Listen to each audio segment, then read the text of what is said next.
Life is work, and work requires energy. When we look at organisms, they're incredibly complex, but if you try to simplify them into simple models, you have the internal and you have the external. And there's going to be two sort of forces that drive everything.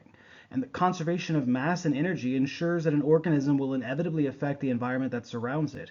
But some of these reactions are going to be thermodynamically favored. Those ones are going to be the ones that are driven by gradients in potential energy that could come from pressure, temperature, concentration, voltage, whatever, against the membrane. And those are going to be mediated by devices embedded in that boundary. Other reactions are going to be physiological fluxes, and they're going to be against the potential energy gradients, and powering them requires work to be done. A living environment is characterized by this disequilibrium, which persists as long as energy to run the fluxes is available. However, because mass and energy are conserved, any increase of either one side of the boundary necessitates its removal from the other. Therefore, by the very act of living, organisms alter the environment in which they live. Catabolic metabolic pathways release energy stored in complex organic molecules. Electron transfer plays a major role in these pathways, and organic compounds possess potential energy as a result of the arrangement of electrons. Enzymes catalyze this degradation or the breakdown that are rich in energy to simpler waste products that have less. So overall, you're looking more at the movement of the electrons as a transfer of energy, as you can see here with sodium and chlorine. At its most basic level, this is actually two reactions that always occur together, reduction and oxidation. So collectively, they're referred to as the redox reactions. Redox reactions release energy when electrons move closer to electronegative atoms. So these catabolic pathways can transfer electrons stored in something like food, releasing energy that is used to synthesize ATP. Reactions that result in the transfer of one or more electrons are referred to as those redox reactions. Overall, the loss of electrons is oxidations. It's the addition of electrons that is reduction. Adding electrons is reduction because it makes it negatively charged. More energetically, that means that whatever is gaining the electron is going to be something that is reduced. Therefore, it is going to be the oxidizing agent. Whatever is losing the electron is the reducing agent, as it serves as the source of the electrons.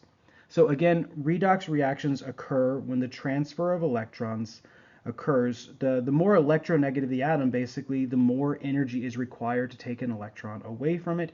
As an electron potential energy shifts, or the energy is lost when it shifts from a less electronegative atom towards a more electronegative one. It's going to be more stable because it is more electronegative. So, for example, a redox reaction that relocates electrons closer to oxygen, like the example on the right, to like the burning of methane, which is occurring here, is going to release chemical energy that is available to do work. The fall of electrons during respiration is a stepwise process via NAD+ and electron transport chains. Basically, cellular respiration does not oxidize glucose in a single step that transfers all the hydrogen in the fuel to oxygen at one time. At key steps, electrons are stripped from the glucose and transferred with a proton as hydrogen atoms. They're not transferred directly, but they're added to coenzymes that we refer to as electron carriers. The most common example, the most used one, is NAD+, or nicotinamide adenine dinucleotide. You'll notice that this is a modified RNA dinucleotide, but it is a coenzyme that is aiding other enzymes in their function. How does it actually tap the electrons? Basically, it strips two hydrogen atoms from the substrate, like glucose or food or whatever, thus oxidizing it. It then passes two electrons and one proton to NAD+. The other proton is released. NAD+ has its charge neutralized, so it's reduced to NADH, which can then function as an oxidizing agent. The electrons that are being used here lose very little of their potential energy, and that is then representative of stored energy that can be tapped to synthesize ATP or to do any other sort of energy powering process. When you combust something, if you would release all of that electrons of the free energy all at once, it is a big release. It is a lot of energy. This is the burning of hydrogen gas. It can be explosive. So we don't do all of the electron chain loss at once. It's not safe. Okay, organisms would spontaneously combust. So we have over time evolved this stepwise release of energy, small bits, small bits, small bits, using electron carriers, using electron transport chains in order to make this process efficient. So cellular respiration is a series of reactions where the food, the molecule, in this case glucose, is oxidized and oxygen is reduced. The electrons lose potential energy along the way and energy is released. Organic molecules that contain an abundance of hydrogen are excellent fuels, so we talk about that within all of these processes. The bonds of these molecules are a source of these high energy electrons whose energy can be released as the electron falls down the energy gradient, and that will then transfer between the various components of cellular respiration. Since you are using the energy of the bonds in order to produce this ATP, we consider this what's called substrate level phosphorylation, or the building of ATP by chemical bonding. In the final step of cell respiration, so the fourth stage in this picture, oxidative phosphorylation, we instead use the electronegativity of oxygen to make this happen. So we call that oxidative phosphorylation. But the end goal is to produce energy-carrying molecules like ATP at a reaction that can happen at body temperatures. So enzymes are going to be involved to lower the barriers of activation to allow these things to occur, but it's going to be a stepwise reaction. So basically, most electrons are going to follow a downhill route from glucose to NADH or FADH2, which is another electron carrier that we'll talk about later, then to the electron transport chain, ultimately to oxygen. If you look at the individual steps of cell respiration, glycolysis is first. Glycolysis, sugar splitting, is the oldest form of energy capture, and it is possible in every form of life. It doesn't require any extra membranes or structures, so every form of life on the planet is capable of using it. It can be divided into many sort of sub-steps, but really what you're looking at is this sort of two-step phase. You apply some ATP to destabilize the glucose, and in that process, 4 ATP will be released. In addition to those 4 ATP, so net 2, there will be 2 NADHs that will be released, as well as 2 free protons.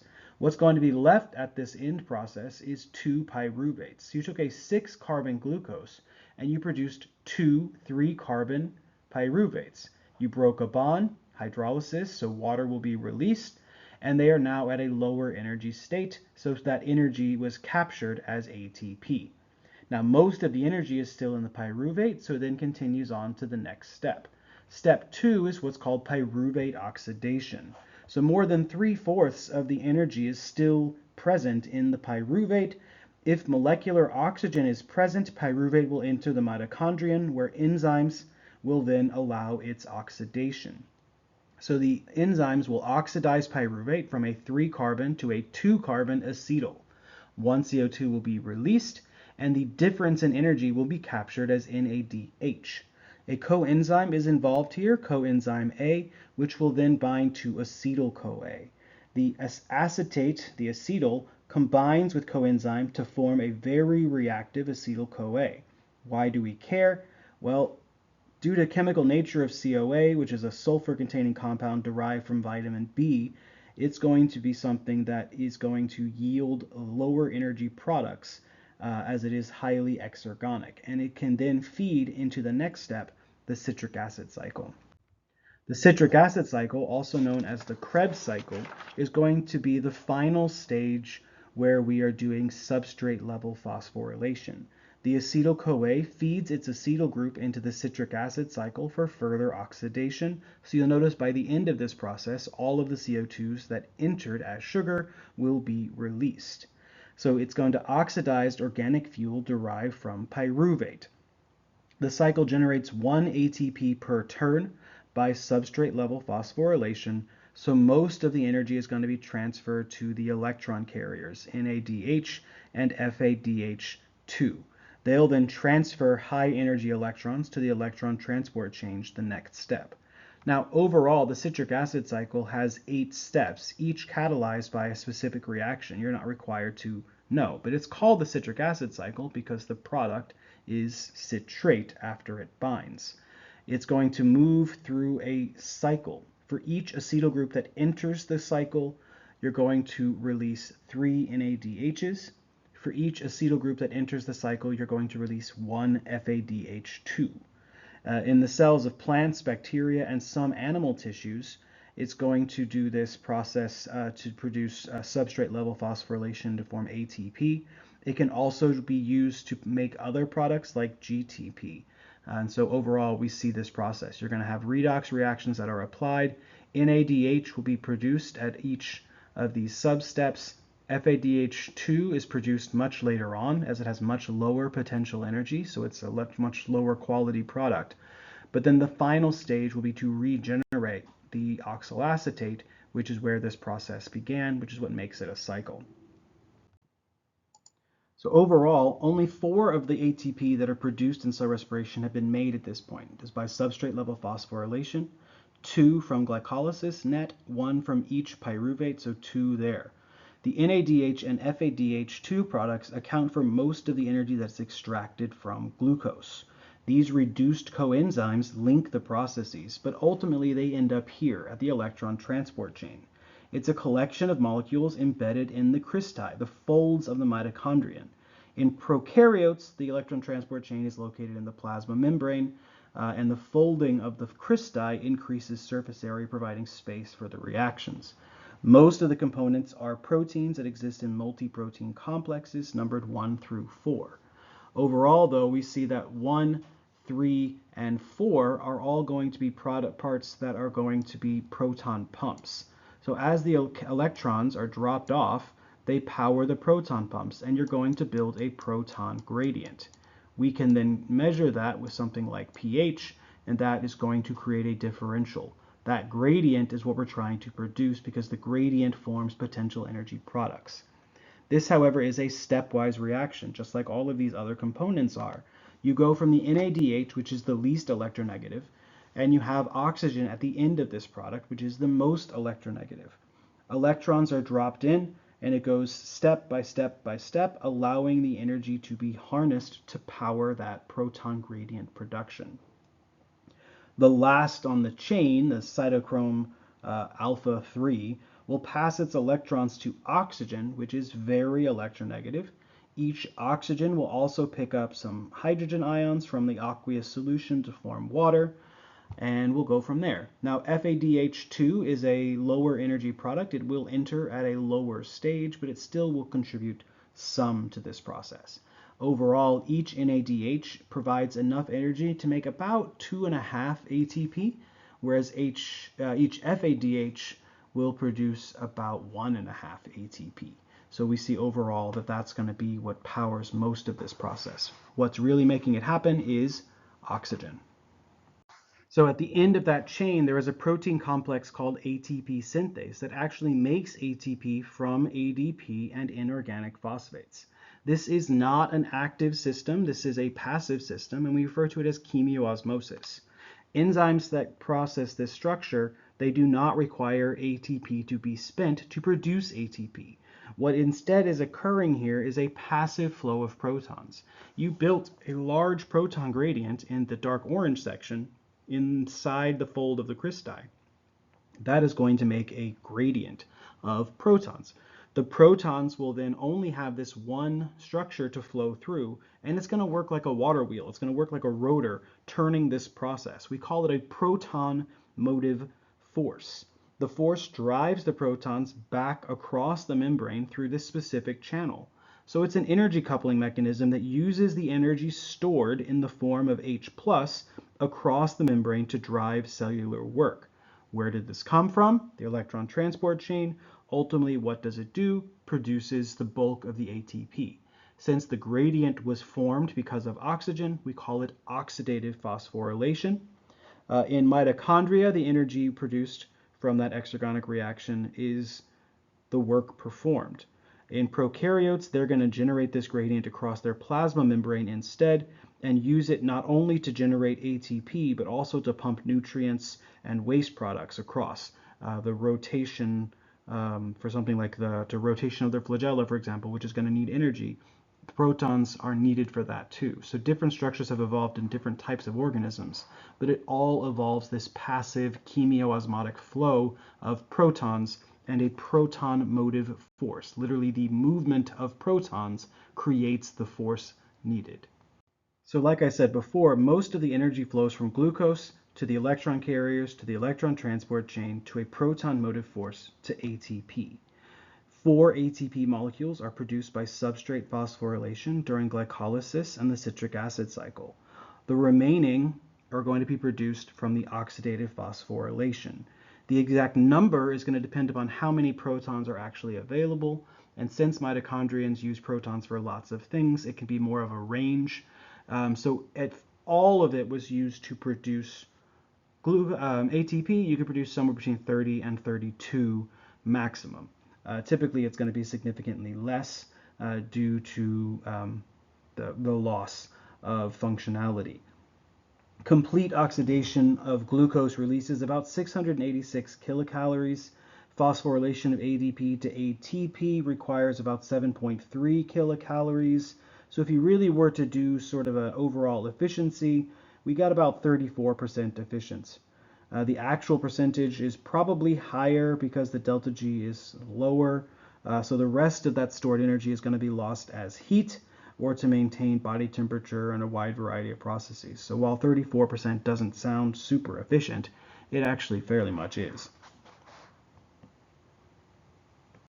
Not all organisms use oxygen as the final electron acceptor of this process. Some organisms will use other things, like this example that uses sulfur. So aerobic organisms undergoing respiration, they require that process. But anaerobic respiration is going to be a form of cellular respiration that occurs without oxygen being that main driving force. So anaerobic respiration, it is very similar. It's going to have different substeps and processes. We are not going to go into really any of that, but it is ecologically important.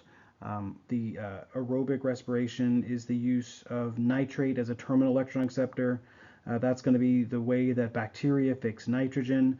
Methanogenesis, which is going to be used to produce methane gas, that's going to be through this process as well. So there are many different forms of respiration that do not require oxygen. So please realize it's still going to be producing ATP and other energy-bearing molecules, and it is not to be confused with fermentation.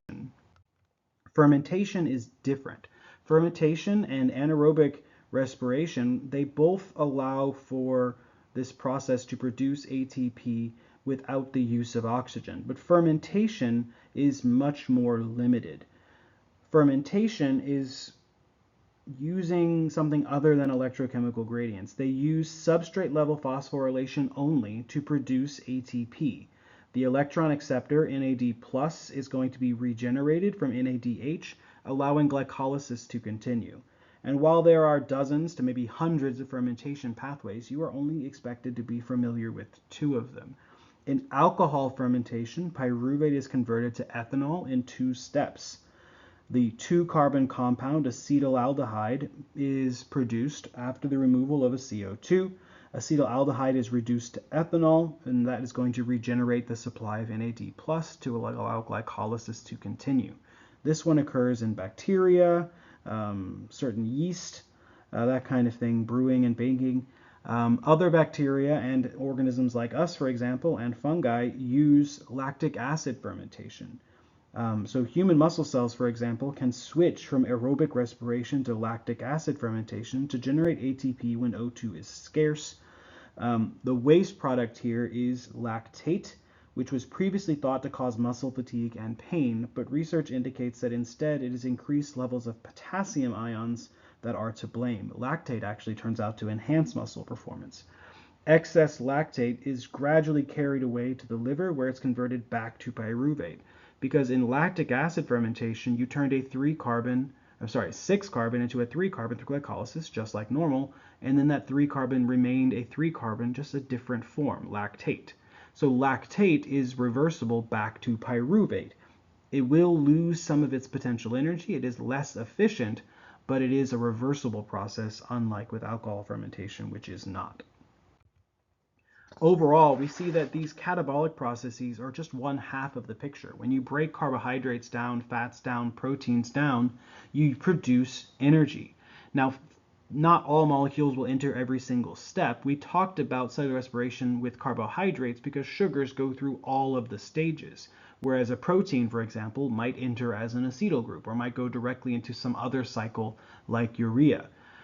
But parts of those things can then be taken out of the cycle to produce other things. When I want to make a new fat, I break down fats from my diet and turn them into these new fats. When I want a protein, I can take pieces of existing proteins, break them down, rearrange them into new proteins.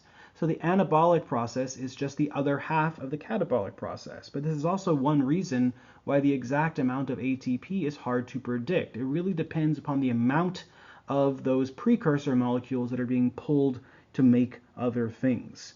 So basically, in addition to calories, food must provide the carbon skeletons that cells require to make their own molecules. Some things can be used directly, but intermediaries are very common within this process. So these anabolic biosynthetic processes do not generate ATP, but instead consume it. If we eat more food than we need, we store fat, even if our diet is fat-free. Excess carbohydrates and proteins are converted to those fats. So all I'm trying to say here is that it is two halves of the same process, two sides to the same coin, and they're definitely inherently linked together.